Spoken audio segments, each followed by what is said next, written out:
Περατώνεται η τριήμερη επίσκεψή σας στην Ιερά Μητρόπολη Μεσσηνία, στη Μεσσηνιακή Γη. Τις εντυπώσεις, τα συναισθήματά σας και ένα μήνυμά σας προς το μεσσηνιακό λαό.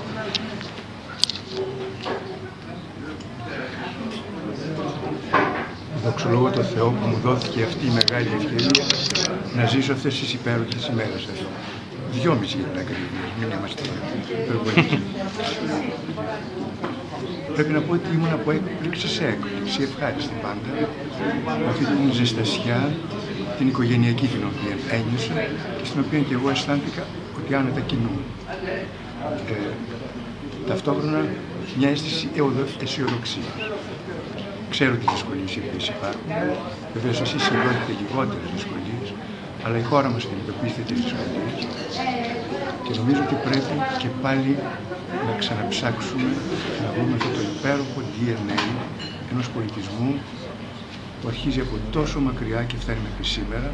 Έχουμε περάσει φοβερές δοκιμασίες, αλλά στις δοκιμασίες ακόμα περισσότερο μπορούν και εμφανίζονται τα υπέροχα στοιχεία τα οποία υπάρχουν μέσα μας. Περισσότερη αλληλεγγύη, περισσότερο φιλότιμο, περισσότερο θάρρος, περισσότερη αισιοδοξία και σκληρή δουλειά. Υπάρχουν μερικές φράσεις οι οποίες επαναλαμβάνω συνέχεια. Μη συμφιλιωθούμε με την μετριότητα, μη συμφιλιωθούμε με την παρακμή. Έχουμε τεράστιες ευθύνες, διότι στο λαό που δόθηκε πολύ και θα ζητηθεί. Είναι αυτό που λέει το Ευαγγέλιο. Εδώ τη πολύ και ζητηθήσαμε. Και σε εμάς έχει δοθεί πάρα πολύ, για αιώνες τώρα, και με τη σειρά μας πρέπει και αυτό να το μοιραστούμε με τους άλλους. Μην κλειστούμε στον εαυτό μας. Ό,τι κλείνεται στον εαυτό του καταραίει και μαραίνει. Είτε είναι άνθρωπος, άτομο, είτε είναι οικογένεια, είτε είναι πόλης, είτε είναι χώρα. Ό,τι κλείνεται στον εαυτό του δεν προχωρεί.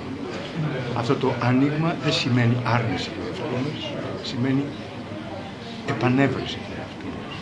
Και από αυτής της πλευράς νομίζω ότι είμαι ευγνώμων και στον αδελφό μου, τον προσφυλέστατο Μητροπολίτη Μεσσηνίας κ. Χρυσόστομο, για την αγάπη του σε αυτές τις ημέρες και σε όλους τους άλλους τους πολλούς εκλογικούς άρχοντες και απλούς ανθρώπους που έχουν συνδέσει.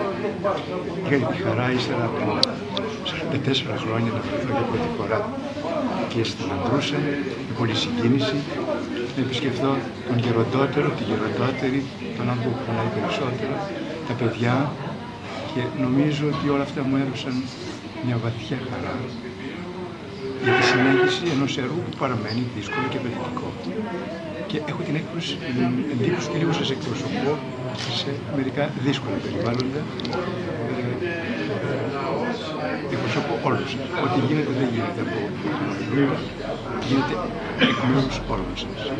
Και όταν διηγούμε μερικές φορές για τις δυσκολίες αλλά και για τις χαρές που έχουμε στην Αλβανία, το λέω συχνά ότι είναι ένα κομμάτι της δικής σας ιστορίας. Δεν είναι μια ατομική υπόθεση. Τις ιστορίες που κάποιος από μια χώρα που δέχτηκε πολλά προσφέρει έστω λίγα σε μια άλλη χώρα που έχει υποφέρει πολύ. Και πάλι, ολόκληρη και σε ευχαριστώ. Ευχαριστούμε πολύ την ευχή σας.